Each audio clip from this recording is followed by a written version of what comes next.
What's up, everyone? Welcome to the second official episode of Ramblers Podcast. My co-hosts Eric and Dani here. Say hi. Hi. How's it going? Yes. All right. So, just a bit of a heads up before we start. We created a new channel for this podcast. So, if you want to watch the first episode again, we're gonna re-upload it there. But after that, everything should be back to normal. What have you guys been up to? How you guys been going? Oh yeah, playing some more Crash Bandicoot. Oh yes. I haven't really enough time to get into anything, Got a week between podcasts. Oh, yep. Becoming quite the thing. Oh, yes. Alright, so, before we get into it, we're adding a bit of a news segment into this podcast now. We'll talk about some new stuff that's come up. I select to talk about movies and games. We'll do one for each. Yep. So we'll start with games. So Destiny devs for Destiny 2 came out a couple of days ago, and they, in an interview, and one of the devs said, and I quote, this was on like GameSpot article as well, I'm pretty sure, that they hope that everyone complains about how much story there is going to be in Destiny 2. Complains? Yes, because so the big common complaint with Destiny 1 was that it had no story. It was just a fucking MMO shooter with nothing to do in it.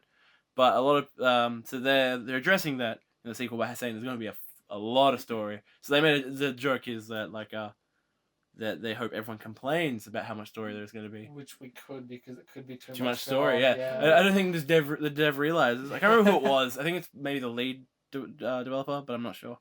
That sucks coming from Bungie, because that's really just out of touch. Yeah. It really sounds like they don't know what they're talking about. Yeah. Sounds like they're still mad about like all like Destiny, how the first one turned out. That was I'm excited for Destiny 2, but I'm cautiously excited.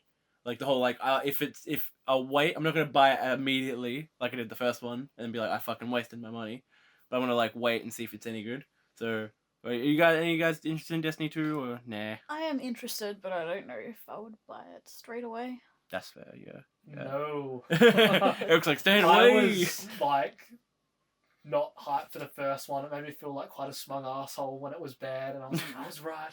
He was right.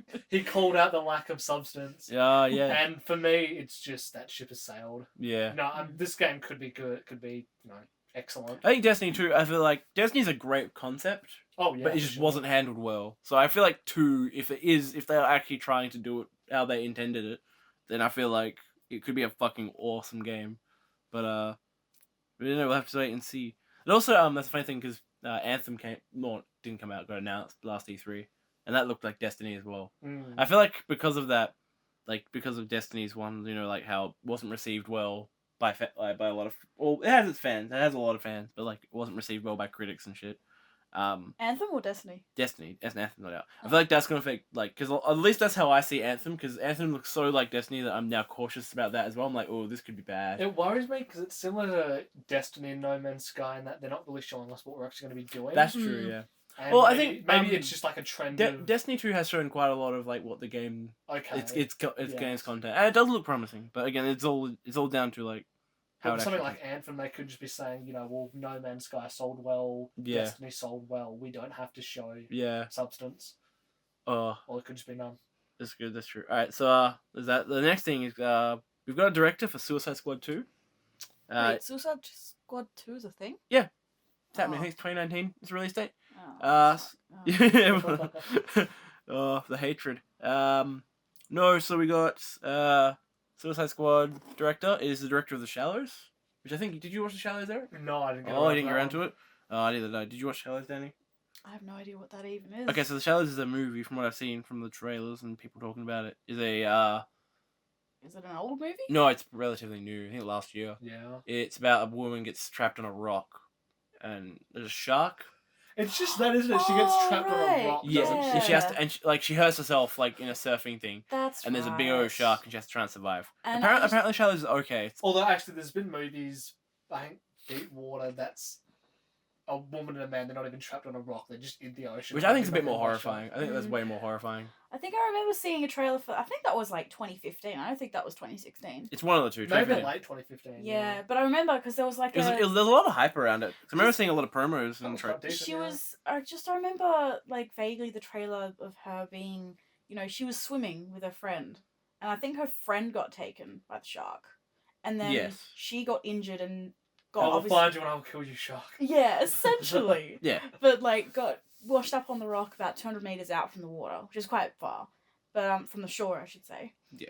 And then I think one of like I just remember seeing some dude gonna go try and save her, and then she went to go try and swim out, but then she went back, and then Yeah. end trailer. Yeah. So I've wanted to watch Shallows, but it's one of the things like just haven't got around to it.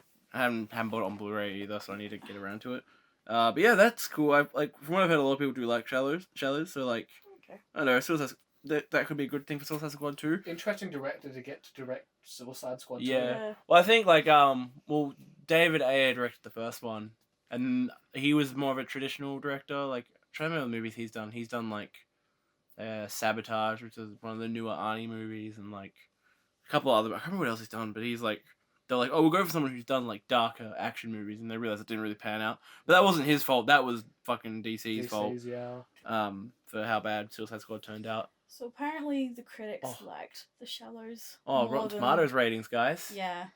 Critics liked it. Audiences not so much.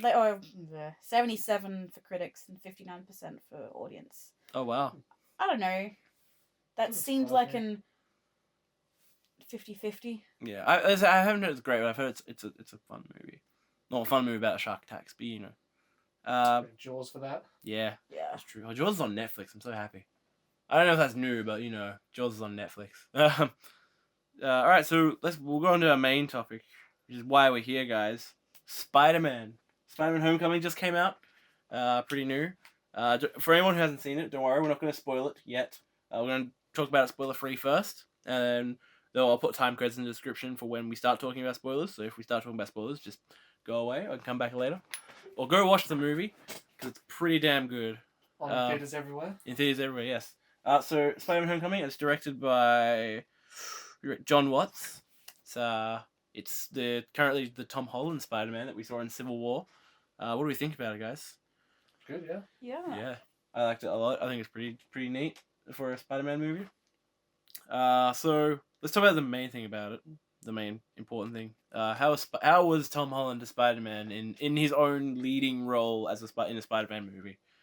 I think with having Civil War behind him, people are going to automatically like him more Yeah, than Tobey Maguire or Andrew Garfield. Andrew Garfield, yeah. Or all the Japanese dude, the Spider-Man Japanese shows. You know, watch those? Those are alright. Is it animated? No, it's animated. It's like a really bad live action. Was it from the 70s? Yeah, that one? yeah, I don't, was that Japanese? Yeah, there was I a didn't know Japanese that. one. There was The really one's supposed to be really bad. yeah, I think I know it was Japanese. there's a few of them. I think there's also like a Spanish one, but I can't remember. But like, there is a Japanese one. I watched an You're not episode. thinking of of- Italian Spider-Man, are you? There is that. There is no, there was like the Japanese like show. It was like a serial show or something like that. It was pretty good. Oh, wow. But yeah, no. All right, so yeah, Tom Holland. What do you think about him, Eric, as the Spider-Man? Tobey Maguire will always be my Spider-Man, yeah. just Yeah. because he's the one I grew up with. But otherwise, I mean, you know, Tom Holland has that great blend of being a good Spider-Man and a good Peter Parker, and really, Yeah, you know, I like Tobey Maguire. Andrew Garfield is fine, but neither of them have really succeeded at being great as both. yeah. I think because he looks and sounds like a whiny little teenager, Yeah. which is what Spider-Man is. He- like, Andrew Garfield not- is not a convincing Peter Parker. Yeah, at no. all. not negative. Look I'm at not you, saying Mr. that- 30-year-old man. Yeah, Mr. Handsome 30-year-old. Well, that's what I was just saying. Not saying that as in a negative way. Like he plays it well. Like Yeah. I'm assuming because I think he's the same age as us. He's Yeah, he's 21, 21. Yeah. He's our age.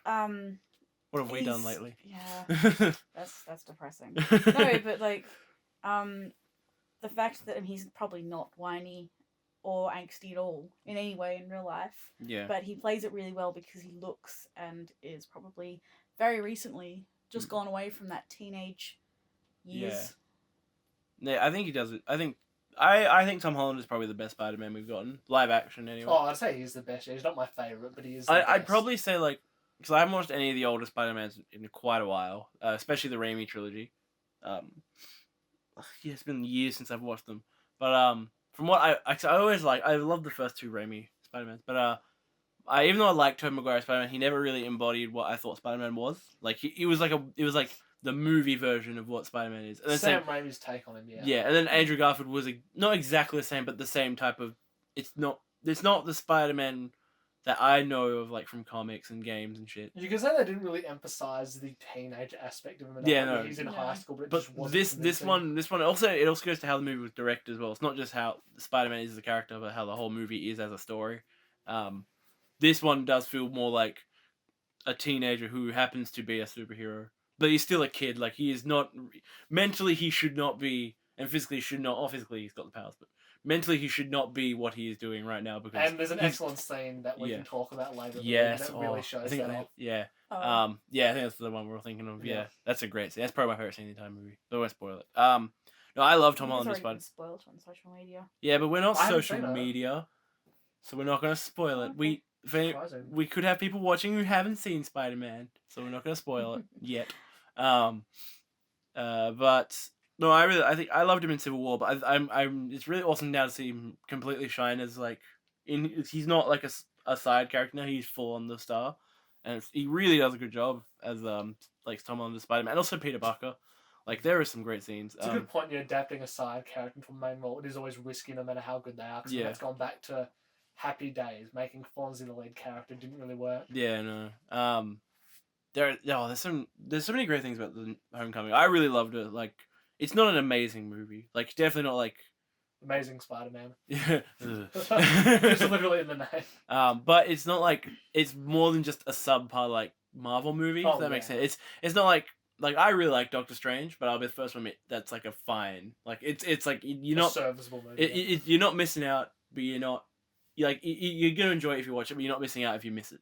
Like but like this feels like one where I feel like you would be missing out if you missed it. Like I'd say it is in the upper echelon of Marvel movies, but not like on the top tier with like Winter Soldier, Yeah. and First Avengers, and Not quite Avengers, but Yeah. for a standalone one. yeah, even and like not there was Civil War Or a like that. Captain America movie, which is very Avengers-y. Yeah. Mm. But this was really good. Also, the supporting characters were fucking awesome. I loved all the supporting characters. Michael Keaton was great. Oh yeah. Oh, by far, probably. I feel like I need to go critically watch all the Marvel movies again because I have watched all of them, but you know they fade from your memory as time goes on.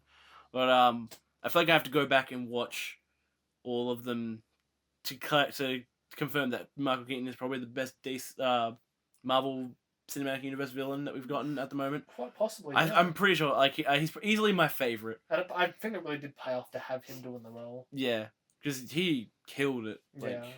Like there's one scene, which I won't give you context to because it is a spoiler. There is one scene where No context yet.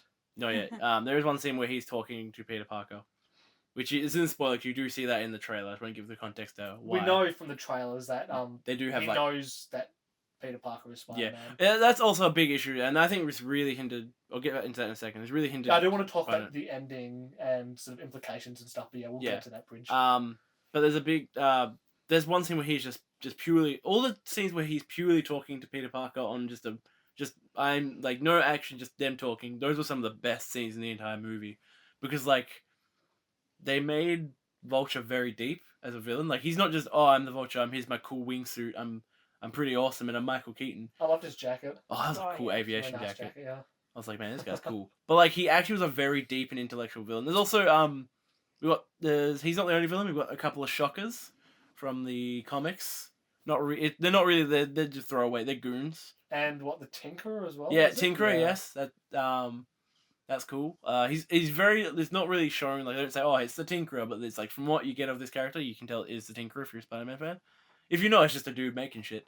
And even the Shocker, like it's nice. It's a nod to. Yeah, it's fans, not. but- Yeah, it's not like the only real thing is like they kind of mention it by name, and also the guys. There's two of them. They have like yellow on their jackets, so I was like, that's kind of cool. It's no, Spider-Man 3 or Amazing Spider-Man. Yeah, no, 2 where there's three main these villains. characters excluding Vulture are goons. Yeah, Like, the Vulture is the villain. Yeah, they all work for the Vulture. Vulture is the main star of the villain. Notice that there was another really great. Like I really liked Marissa Tomei's Aunt May this time because like you don't really get a lot of her in Civil War, But you get I really like how like in this one she does feel like an Aunt May character, just a younger Aunt May, Well, it is interesting. and she was very because humane as well. Why has Aunt May always been so old? Because she's Aunt May. She's not great Aunt May. Yeah, Why, in like the Tobey Maguire Spider-Man when he's in high school, why is she they about look 70? like grandparents. Yeah. Both. and that's the. Oh, Yeah. sorry, you go. Sorry. Oh, I was just say both the uncle and the auntie just look like grandparents that are just so, which makes me wonder either his parents were very old, or his parents were of average age, but they were born late or early, Yeah. or It's always just a bit strange, yeah. That's what I really like this one as well, because all the interactions between Peter Parker and Aunt May were really like. I like how she wasn't the perfect aunt, but at the same time she was. She was a good aunt. She was like yeah, she was like the down to earth kind of like the cool aunt who's just had to step in. Who's she's clearly a good parent. Yeah, yeah, and I liked seeing their relationship grow in this movie. It was really awesome. I really liked the line because it's not a spoiler because they did say thing that they weren't going to cover his origins. They were just going to go straight from he's already Spider-Man. Even though this movie is an origin story of sorts, like it's not like oh he's been dying with great power comes great responsibility and all that shit, but that line's not even in the movie, which I thought was actually really nice. Like we don't need it, like we know it and stuff, but they have a replacement for that. We'll get into that later. But there's like the one thing I really liked. Oh fuck, I forgot what I was going on about. Someone talked about something. I gotta go back to my point. I was thinking about multiple things. Was it the villains? No, it's something else. Shit. Alright, I'll come back to it later. I'll probably remember it later. Oh, I want to know what it is now. Oh, that's it. Okay. So Yeah. so the fact that like I like the fact that there's one bit where when Ned who is Peter Parker's man in the chair as he calls it, his buddy who helps him out. He's like there's a bit of dialogue thing and there's one line where like they bring up Aunt May and they're like oh like don't bring it up, don't tell her. Like she's gone through enough. I like that slight hint. Like it's like there has been like there was that tragedy, but like only need one little line to reference it, and that's all we need. Like Yeah. I really liked that. Was a really nice thing. I wish Ned could have been a bit, more discreet in school. He was very Oh yeah, talking quite loudly quite often. yeah. Oh, it was hilarious. Ned was also a great character. Like he had some really standout lines. Also, there's another thing. There's a lot of Spider-Man characters and just from comics and lore that apparently attended high school at the same time Peter Parker and at the same school as Peter Parker. Like the chick from The Nice Guys who's in this movie plays the one of the chicks that's on they have the home produced like high school news show they have broadcasting occasionally. That chick is like you remember is like J. Jonah Jameson's secretary from Raimi. Oh, I heard that. Yeah. Okay, I didn't realize that. So there's that, and there's a bunch of like other characters who are like important-ish to Spider-Man lore, but they happen to go to high school and be the teenagers at the same year that Peter Parker went to high school. Well, that's just comic books for you. Yeah. Everyone with a name, if they go to high school, if they go to work, anyone with a name becomes a hero or a villain at some point. There's also Flash Thompson. That's a really good thing to talk about as well. Oh, Yes, I yeah. wanted to bring that up. Yeah, Flash Thompson's a really good. I really liked Flash Thompson in this. He was actually a believable bully. His modern adaptation is very sort of, social media Yeah, bully. 'cause he's not just a towering like, "Ooh, I'm a jock, I'm gonna beat people up." He's just like an asshole who's part of Peter Parker's group. Like he's like a massive dick, but he's like a believable. Like he's not gonna go around beating people up. He's just like He's not really. He's we don't get really. He threatens to beat Peter Parker up. but you don't feel like he would. He's not particularly physically intimidating. Yeah. He's not as smart as Peter Parker. Obviously, this is a smarter Flash Thompson than we've seen before. It's not a meathead. Like But he's smart. He's just a cool guy, and even then, he's part of Peter Parker's group. Yeah, he's like that one like friend from that one person in high school who's always trying to be like really cool and like a dick to people. They want to break away from their social circle. Yeah, but really they're not like tough people. It's They're not like they're assholes because they're trying. That's what Flash Thompson is in this movie. Is there any other good supporting characters we left out? The cast was really good. I loved every character in this movie. Oh, there's his love interest who I forgot her name. Liz, that's it. She was good. Just a night. Like she doesn't have that much importance to the movie, but she's there when she's on screen. She is good. Like, which is and also part of Peter Parker's social group. I like how it wasn't like nerd and cool girl. It was just like he's a student and she's also a student that they already know each other. They're like not like weird like stuff like that. And I really like that. I thought that was like It was a very realistic take on how like high school actually is, and that's another prop to this movie. Well, they both, I guess it's not really spoilers to say they both like each other. It's just really it's all waiting for it to happen. This movie, even though I haven't been to an American high school, neither of us have because we are Australians. But this movie actually felt like high school felt. Like they portrayed it in a way it doesn't feel like a movie high school. It felt like this is like how high school kind of is. Which is kind of led to a big tone in this movie. We all familiar with I forgot the director's name. The guy who did like Ferris Bueller's Day Off. Oh, John Hughes. Yeah, John Hughes. We're all familiar with like his type of movies. Yep. This movie is essentially a John Hughes movie. Like they even reference John Hughes like Ferris Bueller's Day Off. Yeah. By showing it in the movie, which I thought was cool. But that's cool. Like you really tell that tone is really strong in this movie. Like, what did you guys think about that? Like, really good? What do you think?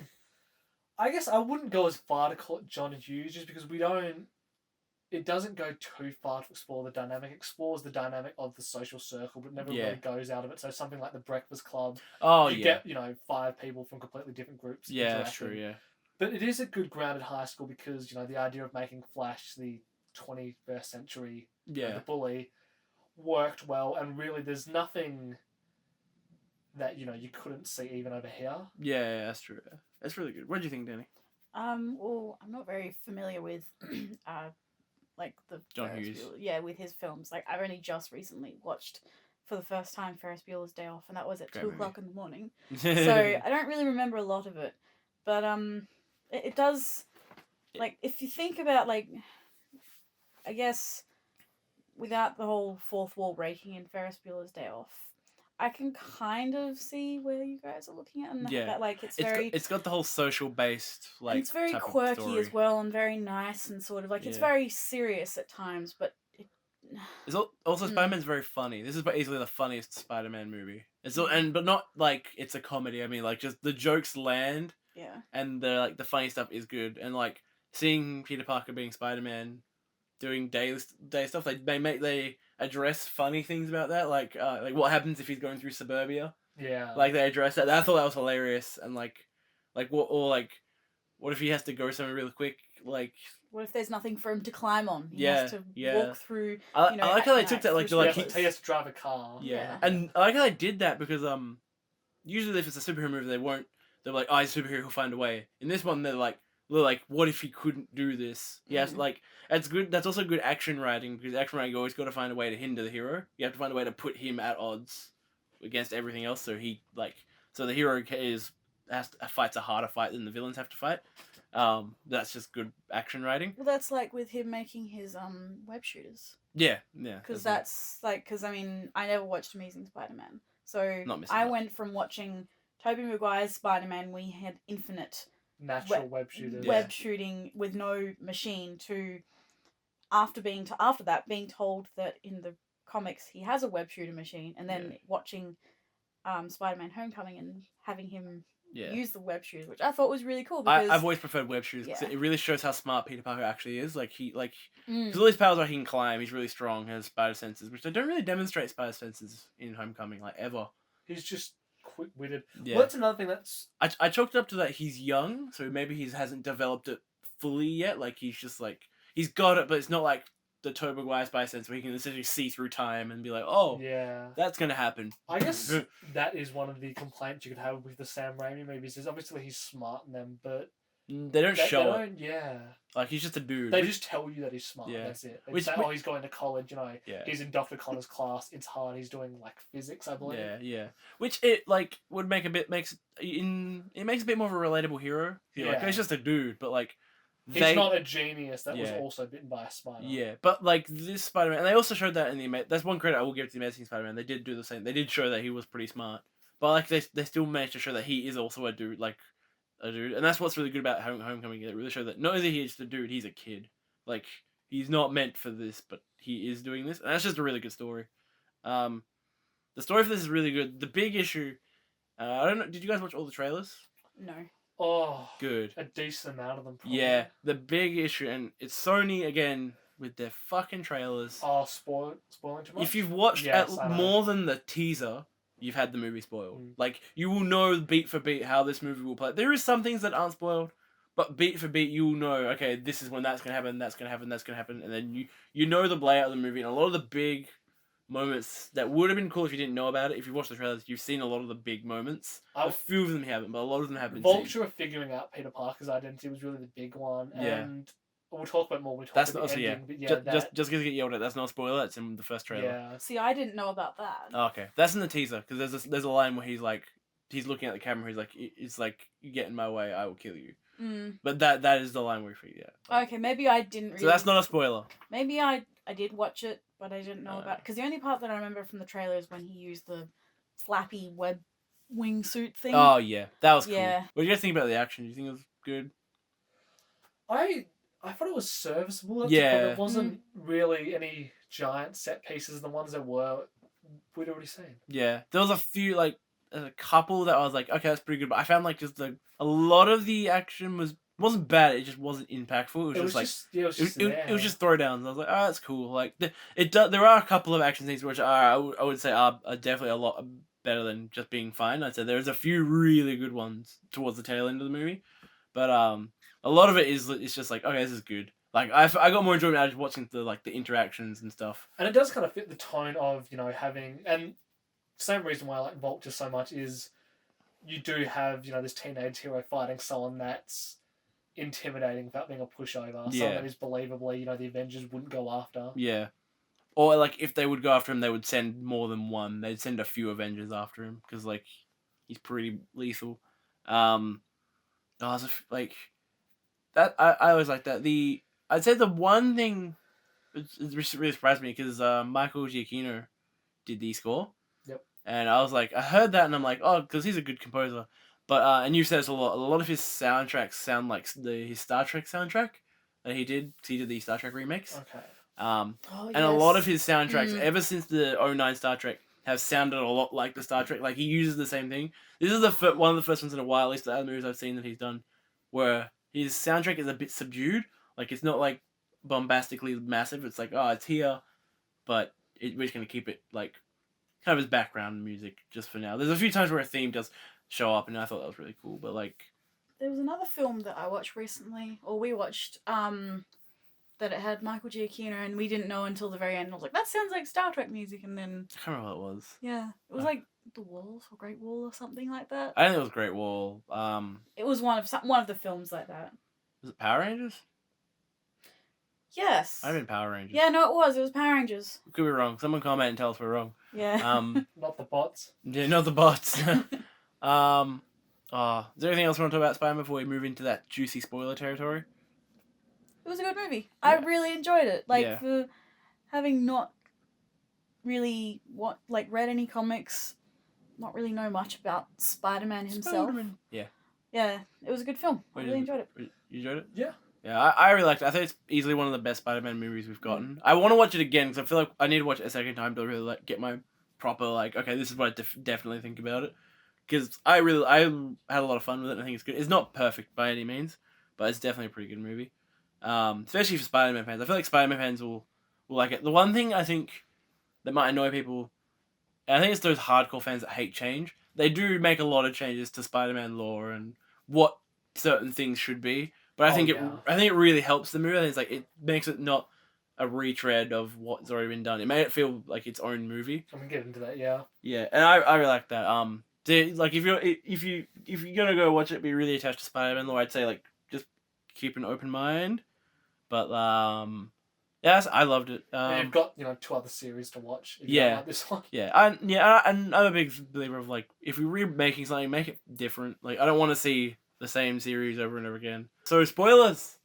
What's the first spoiler we should cover? Oh, what are we gonna? You want to go to, like, the best scene in the movie, which is the when he has a building dropped on him. Yes. Yeah, that fucking scene's amazing. I read it was adapted straight from the comic books as well. I love that scene. Like, great Tom Holland performance. Yeah. Really I was watching that because, like, also really good cinematography on making it seem claustrophobic, because I'm a little bit claustrophobic, so, like, when that was happening, he was stuck under, like, the rubble, and it was like it's a close up of his face, and you don't see anything else, just rubble everywhere in his face. I was just like, starting to feel a bit pressured. I can feel a bit claustrophobic now, but that was a great scene. Like, it showed that he was it showed too that he was a kid, but also showed him becoming Spider-Man. Like it's like he's gone from being this Spider-Man to being like, no, this is like he is now, like actually Spider-Man, and it has the replacement with great power comes great responsibility line, which is if you're nothing without the suit, then you shouldn't have it. That Tony Stark It's a good line, yeah. That's a good line. It's a good line. I don't know if we really needed him to, hear it in his head. I do like the shot though where he's facing the water and half of it is his normal face. That was good, That's cool. That's a nice comic nod. I was like, oh yeah, that's really nice. There's nothing. That's another thing we've got to mention is Iron Man in this movie. His involvement is actually slightly nominal. Like it's. I was under the impression he was going to be in the movie quite a bit, but he's only in. He's only in 4 scenes. The trailers had that. I thought he was going to be in less because I'd heard people say that he's in very little. Yeah. And he was still in more than I thought. I thought he would show up and he was essentially just. Yeah. Not even a supporting role. Shows up when you need his type of supporting character, and then he leaves. And I really liked it. I liked that it wasn't like Spider-Man and the Iron Man show. It was Spider-Man with a bit of Iron Man when you needed Iron Man to come in. And they used him really well. And it was a good, like, I'm not opposed to seeing Iron Man in a movie because Robert Downey Jr. kills it as Iron Man. But there are some great scenes with him. It was good at the end. Yeah. The new spider suit. Yeah, the very reminiscent of the Iron Spider from the comics, which is cool because that's that whole bit. Because what happens at the end is in the movie, like he goes, the whole plot of the movie is Spider-Man wants to become an Avenger. So like the entire time Iron Man and Happy are kind of like giving him the cold shoulder, like, nah, you're not ready to become Spider-Man. But at the end, they're like, all right, now he's ready to become Avenger. So they have a whole press conference, which Spider-Man declines to do, even turns down a fucking awesome looking suit and all that shit. And then which that's also a reference to Civil War, because in Civil War, Spider-Man's role, he does a press conference, and is like, oh, I'm I'm Peter Parker, I'm Spider-Man stuff, and all that. That's a bit of a reference to Civil War. Did you guys like that scene? That was a good scene. Wait, remind me in Civil War, does he announce that he's... No, in the comics, not the movies. Oh, I was going to say... It's a reference to the comics. Oh. Yeah. The whole thing. Also, Pepper Potts is back as well. Yeah, it's been a while, hasn't it? Yeah. And also in Civil War, like, what the whole thing is in Civil War, they were going through a rough patch. Tony Stark and Pepper Potts. But yeah, that scene was great. I really liked it. Did you guys like the... I like that entire little... Like, I don't know why, like, what their intention was to put in that little section, the little bit in the end between Happy and Pepper and Iron Man. He's like, oh, I had this, not just the ring, but that entire interaction. Like, I'm not sure why they put that in, but it was really, cool. It was cool to show, like, it was cool to show, like, it was another way showing that that Peter Parker is now Spider-Man. Yeah. Like, he is the Spider-Man. Oh, I'm not talking about the one with Spider-Man. I'm talking about when Spider-Man left. Oh. And it was just between the three. After. That was a really cool, interesting scene. That's a reference to, like, more of a throwback to Jon Favreau's Iron Man. Yeah. Where he's just like, oh, yeah, like, we're announced we're getting married. And he's like, oh, I'm holding the ring since 2008. Or 2009. Yeah, I picked that up, yeah. Yeah, I was like, Not just that, but the entire scene of just them talking...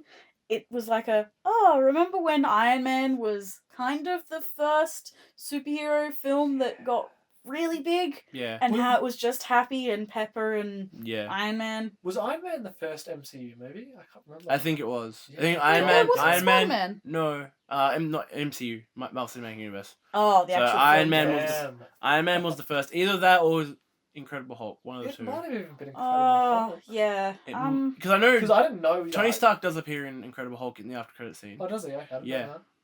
He talks to Senator Ross, that dude who's in Civil War. I always found it really deceptive that they called the first Captain America movie, the first Avenger. Well, yeah. Well, chronologically. Yep, the very first one was Iron Man, which came out in 2008. Yeah. Wow. Man, it's almost been 10 years since the Marvel Cinematic Universe came to life. Like, that's amazing. And going, so strong. Yeah, very. We haven't even had. Oh, it's all up to personal opinion, but we haven't really had any major hiccups with it. Like, we've had, they all haven't been stellar. We've had 4-2. That 4-2. What's that? Fantastic Four. No, 4-2. And the Dark World. Oh yeah, Thor 2. I said 4. Oh, fuck, my bad. Thor 2 wasn't that. That's right. Thor 2, yeah. Thor 2 is not that bad though. I think Thor 2 is alright. It's serviceable. I don't actually remember Thor 2 that much. Probably not my least favorite. Actually, no. My least favorite of any of the MVC is Incredible Hulk.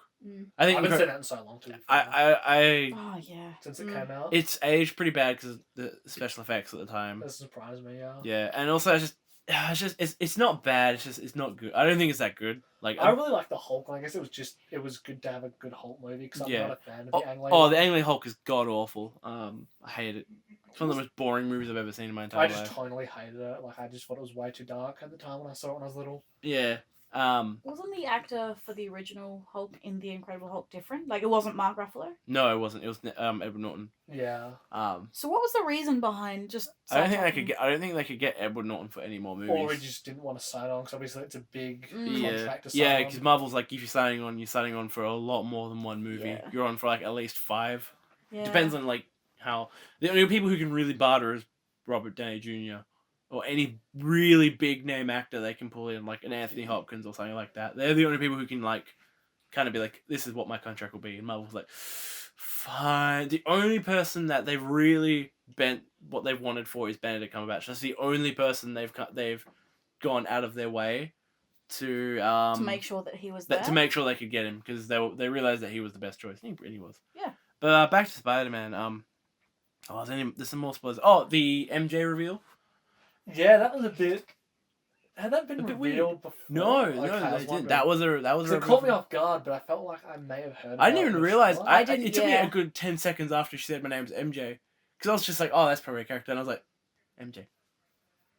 Like she's not Ginger. How can they do this? I was waiting for all those like angry comments and videos like she's not redheaded. It's clearly not MJ. And supposedly technically, it's not though. Yeah. So technically they're not wrong. Yeah, because like. But I mean. But I think for this universe that she is spiritually... It's their adaptation. It's their MJ. But there is an issue with it is like they don't really show the romance between them at all. There was some dude in the cinema, every time she made a joke, there's this dude in the bottom left, I was in the top right, just who went fucking hysterical. Like he lost it every single time she said something. Goddamn. She was pretty... really loud, she was pretty funny though. Yeah. She was a bit over the top at a couple scenes, but for the most part I really liked her character. Just having this one guy, it was so... Yeah. I liked it. I liked having because I mean I like the different MJ. I don't want another. Well, we've only really had one MJ in the cinematic universes. What was in the Amazing Spider-Man? They used Gwen Stacy. Yeah. Oh, she was is she the original love interest or she was like I the think fake in love comic interest? in comic lore, Mary Jane comes like a year after him. Yeah, Gwen Stacy is his first love, and then she dies obviously in comics. And then Mary Jane jumps in. So it's kind of like Gwen Stacy is Liz, and then Mary Jane is Michelle. Yes, but not the same story events. But you know what I mean, like as we're not. Yeah. Oh yeah, Liz doesn't die in this movie. No. That's another great scene is how the fight between the Vulture and Spider-Man ends because there's another great thing because we'll go back. I say we should go back to like, were you surprised when the Vulture was Liz's father? Yes. Did you think he'd kidnapped the family? He'd found out? No, I did. I took me a second to realize that this is also a mark of a good movie. Is if I was really enjoying it to the point where I wasn't like critically like, all right, this is like, or not critically, I was critically thinking it, but I was in the mindset of like, I'm just enjoying it, I'm in the movie. So when he showed up, I was like, fuck, like, what are you doing here? And it took me really time, like, oh no. That's what I mean. Yeah, I thought he was like, oh no, he's found Peter Parker, and I was like, oh no, wait, he's the father. I forgot about those scenes. Those and all the scenes with all the scenes with Michael Keaton and Tom Holland talking are great scenes, but all the scenes before Vulture's figured out, like some of the best dialogue in any Spider-Man movie, like because at least I've been there. Well, I think we've all been there. Well, you haven't because Dani, you're a girl. But like whole like going over to like your date's house and meeting the father thing. And you're just like, oh no. I loved how they portrayed that, how he's like literally like holding a knife, but he's like doing the whole tough dad, but also like nice guy type thing. I was like... And doing a little test, like, do you want, whiskey or scotch or something? But also like Peter Parker's freaking out. Also, not only because he's in this situation, because that's the Vulture as well. And he's just like, oh shit. And I was just like, that's like really relatable. I was just like, that's awesome and also like intense as fuck. And the car ride as well was amazing. I really like Michael Keaton's character just because they did try and make him really not that bad because he says, you saved my daughter. Yeah. We can just let this all go now. Yeah. That's another great thing. There's a really awesome like story thing which adds more layers to this movie is the whole Michael Keaton is not necessarily evil. Like he's really not, yeah. He kills once by accident, but he's not fazed by it. He's like, oh, alright, I did that, but I'll move on. Like he's extremely dedicated, but I love the fact that like he even tells Spider-Man, like, I'm only doing one more job. Not begging, but he's like, I'm only doing one more job. You go away, and I will. And they say, it's enough to set him up for life. And even when he kills the guy, he vaporizes him, but what has he got to make him feel guilty? A bit of ash on the ground. He doesn't have a body on his hands. Yeah. He's got some ash. That's it. And I really like the fact that if you think that Spider-Man's like, it's just like, oh, like I really like, I'm meant to stop him. You're like, but like because he's so young, he's in the whole black and white, like evil and good mindset. But because of the world's not like that. The world's grey, and like the world's very like there's things and you can't just like, you kind of just want him to like just let him do his thing. It's one more job. It's fine. But at the same time, that Asmol lays the whole Spider-Man stopping him. You're like, did he need to stop him? But it makes Peter Parker's character even greater as well because like he puts being a hero above anything. Like I really liked all that stuff, and the car ride was fucking amazing. Like how he pulls like the Glock up to like the thing, but Peter Parker can't see the gun. He's just like, it's like, oh shit! I love how quickly he finds out. He's just like, oh. I loved when the red light was on his face at the traffic lights and was trying to figure out who he was. I was like, oh, look at that. Yeah. It's a bit on the nose. And I love that it was just like, it makes sense because she's like, oh, you were there at the thing and then you disappeared. And he's just like, huh, disappeared. And then she just keeps rattling information. Peter Parker's just like, oh shit, please stop. Like, yeah, I mean, Peter Parker's definitely not the most careful. Like, he could. Yeah. He's careful. Looking at you, Ned. To put it together. Yeah, Scorpion is in this movie as well. Yeah, wait, in the end, one of the end credit scenes, there's two, and we'll get to the last one because the last one is beautiful. Did you see the last one? Yeah, I did. Good. But the Scorpion shows up in a prison, and this was another great thing. Michael Mandel's Scorpion. That's cool. Yeah, and the really cool thing they showed with that is like he goes up to Vulture, who is now in prison, because he doesn't die, which is good. And that's another thing though, is it also sort of said Vulture could actually get out. Like, he's a villain that could get out of prison because he's killed one guy that might not know about it. Yeah. He's robbed things, but he could still potentially get out. Yeah. And that's another thing, though, that I really, really liked about this. The Scorpion comes up and he's just like, oh, I heard you fought Spider-Man and I heard you know who he is. And then there's a brief pause on Mike Keaton. He's just like, even if I knew who he was, I would have killed him by now. And like a lot, I've talked to a lot of people about this. It's very interpretive scene. It's very open to it because like I saw it as like he saved his daughter, and he also saved his life. Like, yeah, and even when he's captured at the end, he doesn't look that mad. Yeah, just like he's very just like I feel like he's not like seen the error of his ways, but the whole like he's like maybe I was going a bit too far with this, but because he doesn't want to do the high altitude heist. Yeah, so he makes it clear throughout the movie. Yeah, and like there's so many things like that.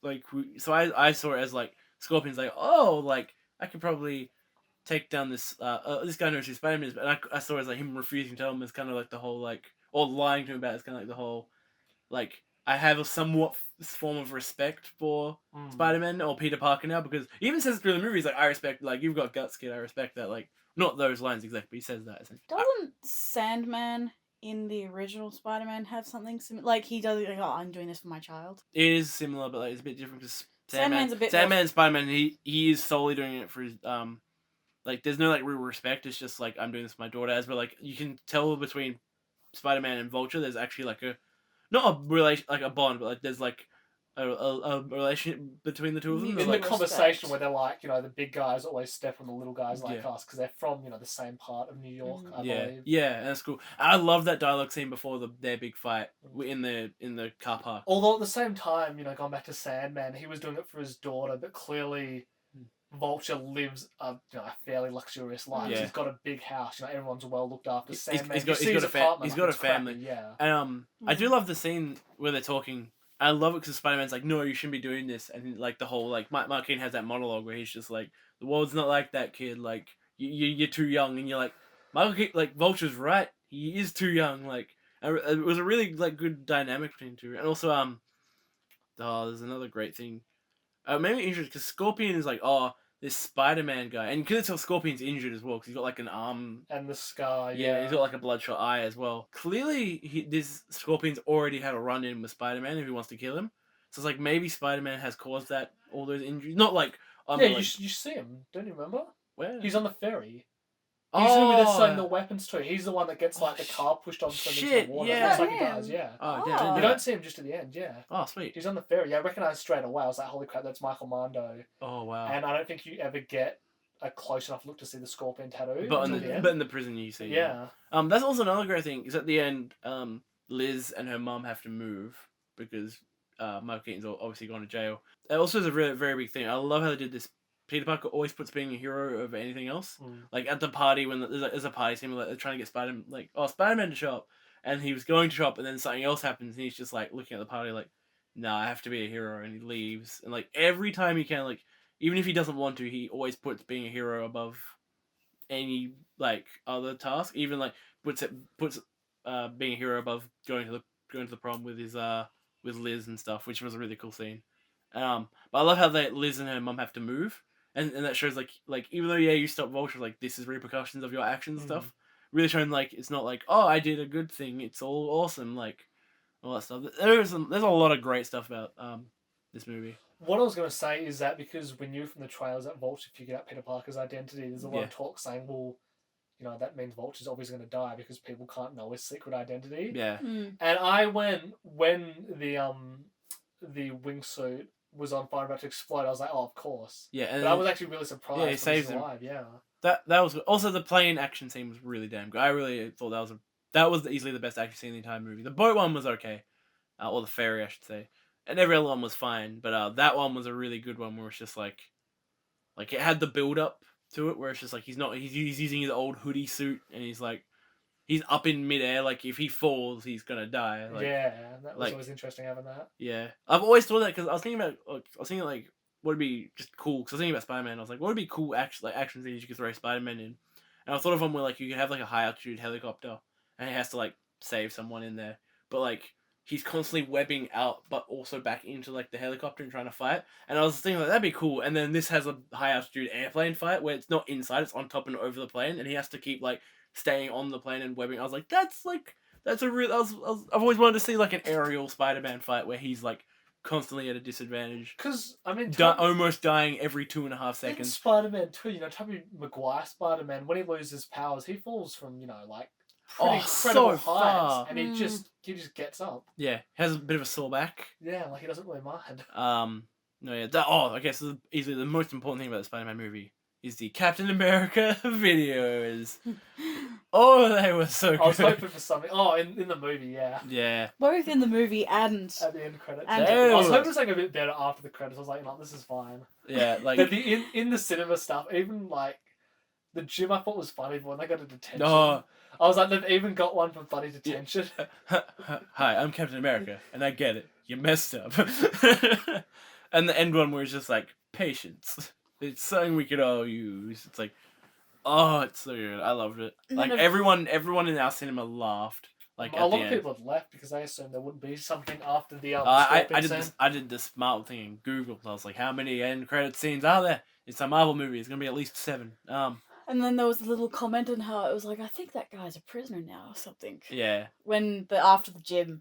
What was his comment? Oh no, it's like it's in the gym one where it's like, my friend, your gym teacher, and it's like I'm pretty sure this guy's a fugitive now, but hey, I still have to play his videos. I'm like, little nice nod to Spider-Man, Civil War, because at the moment Captain America is a fugitive, which I think is really cool. Yeah. I found it a bit interesting that they during that scene you had the girls playing Fuck, Marry, Kill. Yeah, they don't say it, but I was like, yeah, that's interesting for the Marvel movie. And at the end with Aunt May. Like, what the fuck? But you kind of hear it. Yeah. That was a great way to end the movie. Which is like, what the fuck? And like goes into the rock music. That was awesome. It ended really well. Yeah. Oh, I love the scene with the Marry, Fuck, Kill, where like, I can't say Tobey Maguire. Tom Holland. Tom Holland and Ned. They're listening to it, and like Ned, because he knows that he's Spider-Man now. Like when Liz says was it Marry Spider-Man or like I can't remember. It was one of them. Marry or fuck. It was one of those Spider-Man, and Ned freaks out and goes, "Peter Parker knows Spider-Man." I love that whole interaction with Peter Parker, just like, dude, what the fuck? It's so good. Like, that was great. So cringy. I love that scene because it was just like, I love Ned. Ned was great. When he gets caught in the library trying to like help Spider-Man, he's like, watching porn. He was watching porn. I was like, the movie was hilarious. And he's like stopping the car robber well, not Ned, but when Spider-Man's stopping the guy trying to break into his car because he's stealing it, and like everyone's like, he's just trying to get into his car. He's lost his keys. He's like, oh, I'm sorry, and everyone's like yelling at him. Get Stanley coming out. Yeah. Oh, that's good. Always enjoyable. Oh yeah. So Spider-Man: Homecoming was pretty good. I liked it. What do we think about the older Spider-Man movies? So that was Spider-Man 1, the first one by Sam Raimi. Would we all like it? It's been a while since I've seen it. In a while, so I don't actually remember. To be honest, I don't know if my views are the same. That's true. I feel like I need to watch it. I do love the original Spider-Man. I think it's really good. It's very comical, yeah. Yeah, it's aged quite a bit, but I still think it definitely still holds up to this day. Because by today's standards, like the Green Goblin's very just kind of ridiculous. Power Rangers villain. Oh, anytime he's in the suit, he's ridiculous. Like outside the suit, he's great. I do love the end fight. I think the end fight of Spider-Man 1 between Spider-Man and Green Goblin in like the mansion ruins, or wherever like the. It's in ruins of something. Yeah, that fight is ridiculously amazing. Like I love how like bloody and like in camera it is. Like it's very like it's not like glamorous. It's very just people getting the shit kicked out of each other. It's like essentially the ending of Civil War, like between Captain America and Iron Man when they're fighting. So that type of grittiness, which I really liked. Yeah, Spider-Man 1's pretty good. I think it's alright. I still think 2 is the best of the trilogy. I prefer 1 more than 2 a little bit much, because 2, even though it has a really good story, there's a little too much downtime in that movie for me, where like I like seeing Spider-Man do Spider-Man things. I feel like even though the story is a lot deeper and a lot more like it is a good sequel, I feel like the middle part of the movie drags quite a bit for me. Just for me, until the train sequence, like when he gets his powers back and he's like, "Okay, I'm Spider-Man." I feel like the movie drags on way too much for me. Like, so I love 2, but I'm not as much as I love 1. I know you're gonna hate me for this, but I still am going to stand that I like number 3. It's not my favorite, but I do like number 3. I don't mind number 3. I really liked it when I saw it. I can't stand number 3. Well, I think because I like Venom the character. Yeah, you love Venom. Yeah, I want to. And Venom is pretty cool. It's good, but his portrayal in Spider-Man 3 is really bad. Yeah. Like, that's not Venom. Oh, I know, but, like, even still, it was a nice little introduction to being like, this is a thing. Yeah. Oh, speaking of, when I realised that Flash in Homecoming was Flash Thompson, aka what is he called? Venom? Agent Venom. Agent Venom. But they're definitely not going to be doing that. Like, I can't see this Flash Thompson being but it was an Agent Venom. But it was really funny, because I was like, that's Agent Venom? Yeah. Like, that's Flash Thompson? But he's a soldier, like, he's a war hero. Like, I get because he's a... Oh, yeah, we're getting a Venom movie. I forgot about that. I know. I'm really excited. I didn't know that. I was surprised when it Homecoming started, it still said Sony and Columbia. Yeah. I didn't realise I still have the rights. It's the whole Sony Marvel situation is Sony has lent the rights to Marvel. What a mess. So Marvel made that movie. It was a Marvel production. Yeah. Sony just produced it. Okay. So they were like, Sony gave them the go ahead. Because I was so confused. I actually thought for a second I'd stepped into the wrong movie when I saw the Sony logo. So I was like, no, it's not still Sony, is it? Because I knew, Sony were making Venom, but I was like, what the hell's going on? Yeah, no, it's very weird. But I'm very excited for the Venom film. And Carnage is in it. Yeah. And it does tie into MCU, is that right? That's what I've heard. Yes, there was a bit of a kerfuffle about that, because Sony, from what I heard, Sony's CEO or whatever came out and was like, beforehand, Kevin Feige, who runs Marvel, said no, that it's going to be separate. And then the CEO of Sony came out and said, it's going to be part of the MCU. So Kevin Feige came out and was like, yeah, it's going to be part of the MCU. So I feel like Kevin Feige's like, fuck, alright, fine, we'll put it in the MCU, I guess. I'm interested to know how they're actually going to do it, because the idea of making, here's a movie, focused solely on the villain. Yeah. And it's, it's Venom, to be fair. Venom is well, at least currently, for a long time, he's been an anti-hero. Well, yeah, because I know that from a lot of the games. Yeah, he hates Spider-Man, but, like, he kind of does his own thing. So, like, it also depends what Venom, I'm pretty sure they are going to go with the Eddie Brock Venom, I'm a big fan of Agent Venom. I love Agent Venom. I love the fact of, like, a militarized symbiote. I really like that. And it's controlled by Flash Thompson in the comics. I don't think they're going to do that with this current version of Flash Thompson. I definitely don't think they will, but I just thought it was quite an interesting... Because also when Flash Thompson is Agent Venom, he's older. He's like 27 or something, because he's a war veteran. Yeah, he's in the war, yeah. Yeah, he's lost his power of legs and has, like, weird flashbacks and all that stuff. But I feel like they might do an Agent Venom... Because I was thinking about Venom movie, the big issue is like you don't want to make, even though it's gonna be R-rated, which also is weird if it's gonna be part of the MCU, an R-rated movie in the MCU. If like that's gonna be a massive tonal clash of what the MCU is. They just need to fix up their act. Like yeah. Sony Marvel. See, I would have been 100% fine if they're like Venom's its own thing. I was like, that's cool. I don't really need it to be a thing unless they're trying to build like a whole like Spider-Man Venom working together against like Sinister Six or something. Oh, that's the thing. Which it looks like they wanted to do the Sinister Six with Amazing Spider-Man 2, and that's not going to happen. And the whole. I feel like the teasers in that movie that are so blatant. Yeah, the underground layer of everything. Yeah, that's a big issue. I still think that Sony is gun ho for Sinister Six. Like, I still think they really want to do it. I think the Sinister Six movie is still happening. It's just kind of dead in the water, but they haven't cancelled it. It's still just a thing. It's just like we need to work some shit out before we go back into it, which is good because I was one of the people who asked for a Sinister Six movie. I'm like, it's a cool idea, but I'd rather just have a Spider-Man movie. I think that's the thing, like the idea of having Sinister Six, if it does just focus on them, like realistically, is it actually going to happen? Yeah. Because you hear so much, even with the Venom movie, like I don't believe it's going to happen. Yeah. Focusing. I feel like him because it doesn't. I also a lot of people talk to. As soon as they heard Venom got the RA, and they're like, it's going to be amazing, and I was like, no, don't be like that. Like, yes, Deadpool and yes, Logan were fucking amazing. They got the R rating. But they weren't amazing because of the R rating. They were amazing because they had great stories and great writing and great acting. And the production of those movies was great, not because of the R rating. The R rating just allowed them to do some different things they couldn't do. I think R rating complemented the movies. Yeah. Venom, I think, as an R rating, I didn't think it was necessary. I was like, if for Carnage, now I know Carnage is the villain, it is definitely necessary. Because to do Carnage right, you need to show Carnage. You need to show him like brutally destroying people because that's what he does. He's a serial killer. But the big issue I found with that I'm curious to see how they deal with it in Venom, is because Venom and Carnage are very similar, like in terms of appearance and like what they are. I feel like the big thing is the action might be down. Like it's either going to be over CGI'd to shit because you can't do Venom without CGI. Yeah. They're symbiotes. They're all tendrily and gross. And moving and stuff, yeah. Yeah, you can't do that CGI. So either you need to blow your money on CGI to make it look amazing.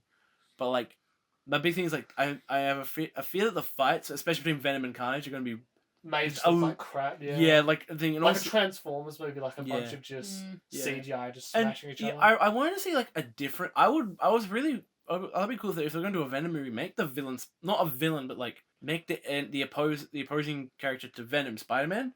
Like, that would be cool. Like, he's definitely not the focus. Have Spider-Man be the antagonist to Venom. Like, not necessarily he's a villain, but he is Venom's barrier. I love that concept. I just don't feel like a major studio like Sony would pull that risk. They should have the guts. I feel like if Fox had Spider-Man, considering that Fox have now been a bit open to risks now, because they did Deadpool and Logan, which were risks, obviously. I feel like if they had Spider-Man, they would be like, I definitely considered it. I feel like maybe we could try something. I feel like that'd be really cool because you'd see Spider-Man from a different angle, which gives more depth to Spider-Man. But Spider-Man's anti is Venom, and Venom's anti is Spider-Man. They are polar opposites, but they're linked together. I think that'd be really cool. Or the thing which I think they're going to do is they're going to make, even though Eddie Brock's not Agent Venom, they're going to take an Agent Venom approach and make Eddie Brock more of a militarized symbiote that's like has guns and not as savage, but then does get that savage and certain things. This movie could definitely, if it does get made, I'm not convinced, but if it does, it could suck. Yeah, I'm and also Sony spearheading it. Like Marvel's not in the reins, and I'm sorry, Sony, you haven't proved your worth in a long time. And the last good Spider-Man movie, which is Homecoming, was not your creation, so like it was Marvel's like work. So we just finished Spider-Man 3 just then. You haven't seen the Amazing Spider-Man, Dani? At all, no. I have. You have seen them? What do you think about them? I mean, one's okay. One's fine. Yeah. 2, I didn't dislike as much as everyone else, but still the fact that they're like, what was 3's problem? Too many villains. What does Amazing Spider-Man 2 have? Too many villains, yeah. To Amazing Spider-Man 2's defense, it does have better villains, I think, excluding their rendition of Green Goblin. I think that Green Goblin sucks. I hate it. He's just kind weird. of like Venom almost, where like he just kind of shows up and he just kills Gwen But Stacy. I really liked Electro in Amazing Spider-Man 2. A lot of people do say he overperformed it, and I do see what people mean, but I think he was at least in terms of being a deep-ish villain, he was a pretty good villain. I was fine with Electro on that, yeah. Yeah. Had some really good scenes. I liked the City Hall scene, or what's that big square in New York called? I forgot what it's called. Times Square. Times Square, that's it. I like that scene where like Spider-Man's trying to talk him down. Like he's not immediately like, all right, let's fight. They're just talking, but it's a really intense. That was probably the best scene in Amazing Spider-Man 2. That's my big thing. Amazing Spider-Man 2 isn't actually. I rip on it all the time, but it's not that bad. Like 2 is, I would call a bad movie, but I don't hate it. I loved it the first time I saw it. Then I watched it again. I was like, I must have been high or something because this is not as good as I remember. But I think 1's fine. Like it tried, even though it retreads Sam Raimi's Spider-Man, it does try to do presentation things different. It has some good fights in it as well, and like, so definitely some good scenes, but I felt good performances. Yeah, Andrew Garfield. Actually, even though Tobey Maguire's a good Peter Parker, he's probably my least favorite Spider-Man. I do actually like Andrew Garfield as Tobey Maguire and as Peter Parker and Spider-Man. I think he got the quirkiness of the quirky snarkiness of the comic books down, but didn't have the relatability down. As where Tobey Maguire was all relatability, none of the jokiness and none of the snarkiness. And Tom Holland is like, I'm gonna take bit of both and make what Spider-Man is.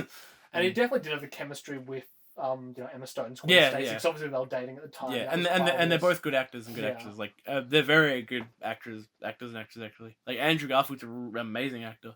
Just watch Silence; he's really good in that. Yeah, he's like that film. Yeah, Silence is great. So that's all our Spider-Man stuff. We'll move on to the what are we playing / watching / doing segment of our little podcast. I'll go with you, Dani. What have you been playing lately? Or watching lately? I've been playing Wipeout recently, the Omega collection. Yes. Which contains 2048, HD, and Fury all into the one. Yep. Yeah, so that's actually. Do you like it? Yeah, no. It's definitely like. It's interesting because I never played the PlayStation 1 games. Which were really good. Yeah, apparently they were really good. Especially Whip 3 out.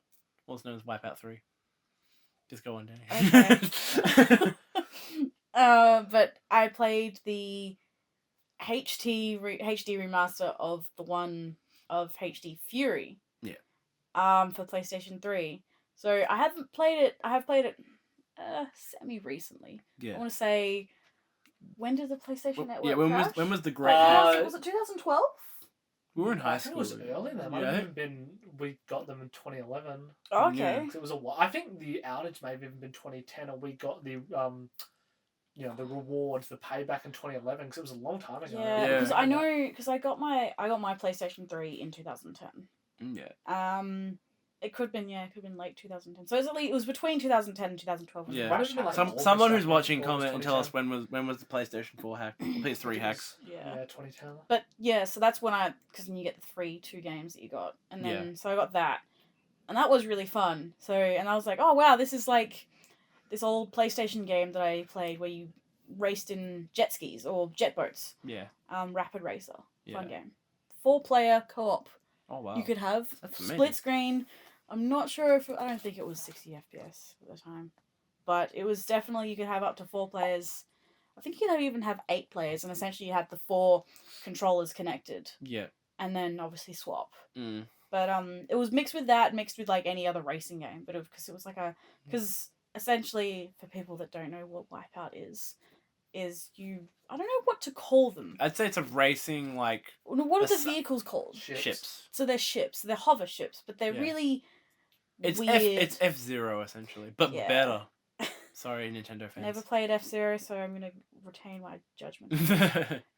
F-Zero looks really fun as well. It is fun, but it's not as good as Wipeout. So F-Zero is Wipeout. Wipeout is F-Zero. Let's just compare the two and keep them together. Yeah. But yeah, so it's that, and it's really fast paced, and it's just like how I remember. Yeah. Like it's still enjoyable. There's nothing really different about it apart from the music and the graphics. Because is it a remaster or is it a remake? I think it's a remaster. I'm pretty sure. Oh, okay. Yeah, it is the new one? Yeah, Omega Collection. Yeah, it's a remaster. Okay, so it's not a Crash Bandicoot. It's a no. Yeah. It's a good remaster. Yeah, I've never played any. I haven't never played. I played the only Wipeouts I've played is 1, 2, and 3 on PS1. So I've never played HD. I never played Fury. I never played 2048. And I played 2048 at your house, and it looked amazing. I was like, holy shit! Like this. So I know, was 2048 developed for PS3? No, it was Vita. That shit does not look like a Vita game. It looks like a modern PS4 they've done a lot to it. Yeah. What I noticed. Same with Fury. Fury was like this. Fury was a PSP game, wasn't it? No, Fury was a PlayStation game. Yeah, was like it PlayStation console game, not like handheld. Was it HD? One of them was a PSP game. Wait, HD was the PS3 game. There was the Fury expansion pack. Oh yeah, Fusion, Wipeout Fusion, wasn't it called Fusion? That was the PSP one. Yeah. That's not in the Omega collection. Okay. So you can kind of tell because I've played a bit of all three of the collection, which is HD, Fury, and 2048. HD and Fury do look a bit like PS3 games. You're like, oh, okay, they look good, but they look like PS3 games. 2048 looks like a recent PS4 game. Like, it looks great. Sorry, so Wipeout HD is the game, and then Wipeout HD Fury is an expansion. Yeah. And that came out for PlayStation 3. Oh, okay, so they were PS3 developed, and the one that was Vita developed is 2048. Yeah, that's cool. The Omega collection's really good. I played a bit of it, and I really like it. But no, I noticed because you played 2048. Kai, yeah, that's the first one I went to. That looks cleaner. It's crisp as shit. You can see a lot more. Whereas I noticed Fury or HD Fury it's really bright and just it's harsh on the eyes, and just sometimes you just can't see because everything is so reflective and so white. I did have that issue. And transparent. Especially on what's the game mode where everything's like a hologram and you have to build up your zones? Is it zone racing? Yeah, there's zone battle and then there's just like zone mode. That one, like, sometimes it get a little hectic on the eyes. But yeah, I liked it. But yeah, it was still pretty as hell. So do you have anything else, Dani? Anything else you've been playing / watching? I think that's it really. Mainly Wipeout. Alright, yeah. Eric, what have you been up to? Oh, pretty quiet week, not a whole lot in between. Fair enough. To talk about. Fair enough. Castlevania. Oh yeah, so Castlevania. Castlevania's got a new show. It's animated, it's on Netflix. Only 4 episodes at the moment. 25 minutes long though, so it's pretty good. It is genuinely really good. Like, not like, oh, it's good for being a video game adaptation. I mean, it's genuinely really good.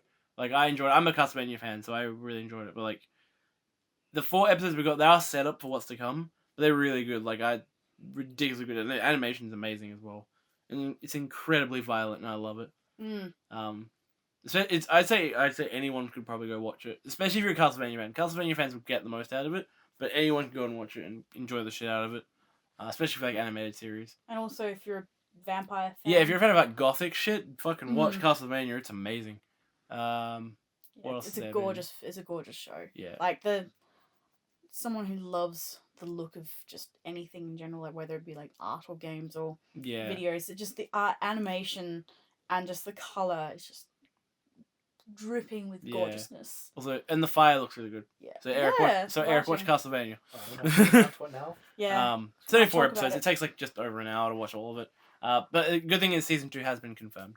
So we are getting follow-up, which is good, because it is set up. It is, like, really good setup that's not just, like, well, here are your characters, but it is, at the moment, like, here's a little story that's going to build into something a lot bigger. And it's got some pretty good voice actors. It's got Richard Armitage, and who played Thorin in Hobbit. I haven't seen Hobbit. Oh, really? No. Dude. I'll get around to it eventually. Yeah. Okay. Well, he plays one of the main... He plays one of the main characters of the Hobbit. Dwarf. And another guy from... The Hobbit is also in it, and he plays Dracula, and he does a fucking great job at it. It's really cool because they're both, like, probably the most well-known voice actors are playing, like, the opposing, like, like Dracula and... Yeah, Belmont. Yeah, Belmont. Good old Trevor Belmont. It's not Simon this time. Yeah, no, they're a different one. It's really good, though. It's an animated series that's very good. When they were making it, the phrase they threw around was R-rated as fuck. And it totally is R-rated. It's very, like if you want to see a baby being held in the jaw of a demon, like dead, like a dead baby, just like that, then watch, like, Castlevania, because it's gory, but it's also, like, very adult, like... It's not just adult or gory for the sake of it. Yeah, no, like, it's relevant, yeah. But it's also very, like, adult, like, it's not, like, it's just great. It's brutal and amazing, I love it. And also, it's very humorous at times. Yeah, it's very funny. Trevor Belmont as much as I love, like, Dracula the character, and I love Dracula as just like a creation fictional character. Yeah. Trevor Belmont was very funny. Yeah, he was great. And also a great lead. Richard Armitage voicing, like, not being serious, because I've only seen him. Well, he is serious. No, but, like, he's being, like, there's serious and then there's comical serious. Yeah, like, if that makes sense. But, like, I only had seen him as Thorin Oakenshield. So, and he was very serious and grumpy in that one. Yeah. Whereas in this one, he's having more fun. He's very funny, and I can't take him seriously. You can tell he's enjoying the role. Oh yeah, good. But he's not hamming it up though. Like when he has to be serious, he does bring out the good shit. Oh yeah. Final Fantasy 12 Zodiac Age just came out. I've only played like a good half an hour, but it's pretty good so far. It still looks like a PS2 game, kinda. It looks a lot better, but still looks like a PS2 game. For anyone who wants to know, it's a remaster of another remaster of a old PS2 game. Well, not old, but you know. It is an old PS2. Yeah. 06, isn't it? Yeah, 06. So it's over 10 years old now. Good old Final Fantasy 12, which I've never properly played, which I'm excited to play through now. Is there anything else? I don't think so. I think that's it. Yeah. Watched Prince of Egypt the other night, but oh yeah, but that's good movie. Don't want to rant on about it. Don't want to ramble. I guess I think that's it. Yep. Thanks for anyone who listened to this. We'll probably do an episode next week. I don't know what on. We'll find something. Yeah. If nothing comes out, we'll do like a topic or something. Okay, yeah. Yeah. Because I definitely enjoy doing that. Yeah. Just like, I don't know. We'll find something. I'll look at something and we'll find. I have plenty of things inside me to bitch about. Good. We can just do it. Eric bitches. Oh god. We can just like react to it. Yeah, everyone, thanks for watching. If you really liked it, subscribe, and I'll try and upload these every Monday. Depends on our internet, but yeah. Thanks, guys. Everyone say bye. Bye. Yeah. Adios.